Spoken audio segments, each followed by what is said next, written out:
Shalom semua anak-anak ibu di kelas 1 sampai kelas 3. Senang sekali pagi hari ini kita bertemu dalam ibadah pagi kita. Sebelum kita mengikuti pelajaran sampai siang nanti, kita mau bersukacita, menyanyi, memuji Tuhan, dan mendengarkan firman Tuhan. Apakah anak-anak ibu semuanya sudah siap? Ya, saya yakin pasti semuanya sudah duduk manis untuk memuji Tuhan dan mendengarkan firman-Nya. Baik anak-anak ibu, mari kita mengawali ibadah kita pada pagi hari ini. Kita bernyanyi dari nyanyian Oh Giranglah. Oh giranglah, oh giranglah, Yesus anak cinta pada saya. Oh giranglah, dengar dia panggil nama saya, dengar dia panggil namamu, dengar dia panggil nama saya, juga dia panggil namamu.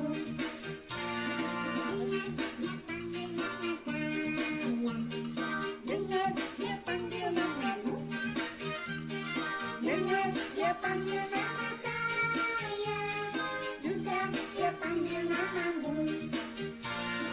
Oh giranglah, oh giranglah, Yesus anak cinta pada saya. Oh giranglah, oh giranglah, haleluya. Oh giranglah, Yesus anak cinta pada saya.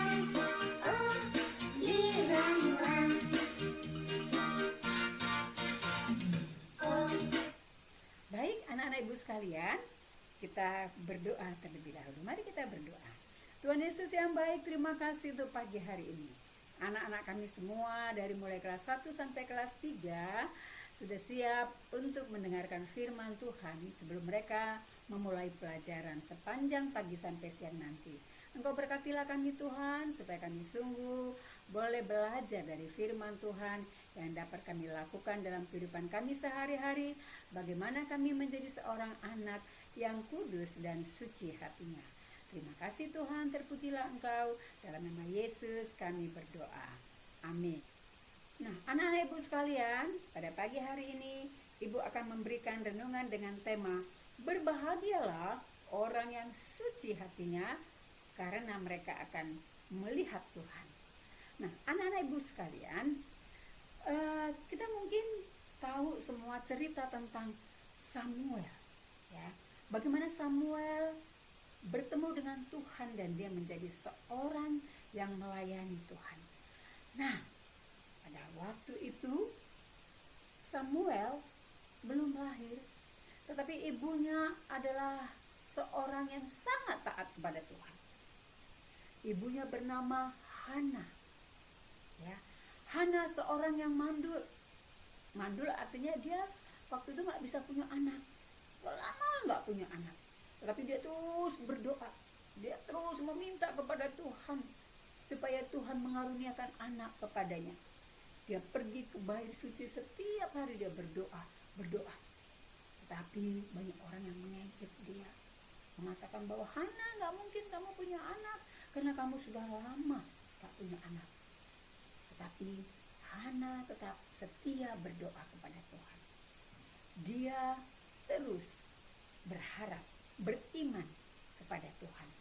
Nah, anak-anak ibu, di dalam kitab 1 Samuel pasal yang kedua, ayat 1 sampai ayatnya yang kedua, sebenarnya panjang ya, tapi ibu mau bacakan 2 ayat ini saja. Bagaimana Hana berdoa kepada Tuhan dengan begitu tekunnya. Demikian firman Tuhan. Puji-pujian Hana. Lalu berdoalah Hana, katanya, hatiku bersukaria karena Tuhan, tanduk kekuatanku ditinggikan oleh Tuhan, mulutku mencemoohkan musuhku, sebab aku bersukacita karena pertolonganmu. Tidak ada yang kudus seperti Tuhan, sebab tidak ada yang lain kecuali Engkau, dan tidak ada gunung batuku seperti Allah kita. Nah, anak-anak ibu sekalian, akhirnya ketekunan Hana membuahkan hasil. Iman Hana yang luar biasa membuat dia diberkati oleh Tuhan. Dan tepat pada waktunya Allah berjanji akan memberikan dia seorang anak.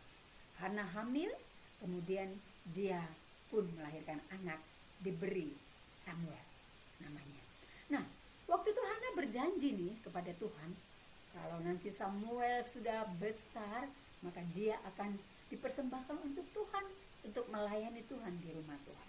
Benar, Hana tidak ingkar janji.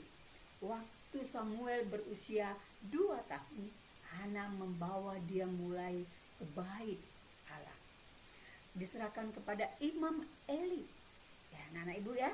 Kemudian Imam Eli melatih dia bagaimana dia berdoa, bagaimana dia berperilaku menjadi seorang anak yang baik. Nah, anak-anak ibu, Samuel tinggal di bait Allah. Ya, dia punya anak 2 orang, yaitu Hofni dan Pinehas. Tetapi kedua anaknya tidak baik. Kedua anaknya berbuat jahat di mata Tuhan. Mereka bukanlah anak yang menuruti apa yang dilakukan oleh orang tuanya. Anak Imam Eli, yaitu Hofni dan Pinehas, selalu memalukan orang tuanya. Gak baik ya, perbuatan mereka sungguh memalukan. Nah, mereka seringkali nih mengambil yang seharusnya domba yang dipersembahkan, kan itu kan dibakar nih. Pada waktu perjanjian lama, orang-orang memberikan ucapan syukur, mereka mempersembahkan domba yang baik, yang gemuk, kemudian disembelih dan dibakar. Nah, Hofni dan Pinehas mengambil daging itu lalu memakannya. Ini adalah perbuatan yang sangat keji, yang sangat tidak disukai oleh Tuhan. Lalu mereka pun dihukum oleh Tuhan. Nah, anak-anak ibu, Samuel tadi yang telah dijanjikan oleh ibunya akan diserahkan kepada Tuhan menjadi hamba Tuhan. Pada waktu Samuel tidur di rumah Eli, Samuel mendengarkan ada yang memanggil dia. Waktu dipanggil namanya Samuel, Samuel. Wah, Samuel bangun, siapa ya yang mendengar, yang memanggil nama saya? Lalu dia pergi kepada Imam Eli. Imam Eli, apakah engkau memanggil namaku? Lalu Samuel pergi karena Imam Eli katakan, oh tidak. Samuel tidur kembali. Kemudian dia mendengar lagi suara. Ada yang memanggil dia, Samuel, Samuel. Dia bangun lagi menjumpai Imam Eli lagi. Sampai 3 kali anak-anak ibu.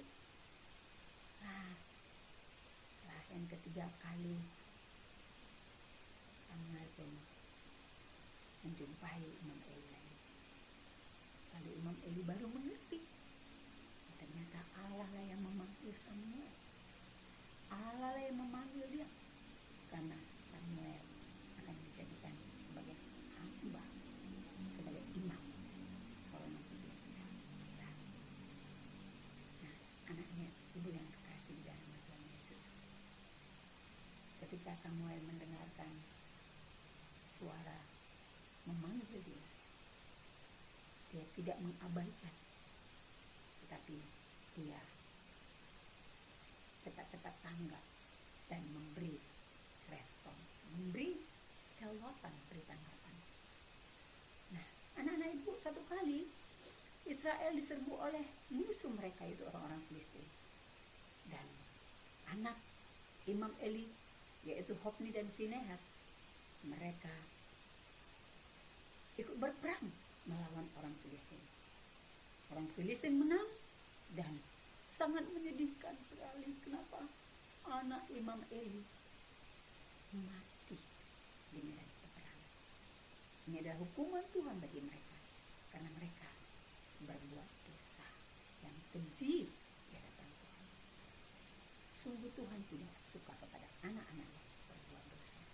Nah, anak-anak ibu sekalian juga janganlah berbuat dosa.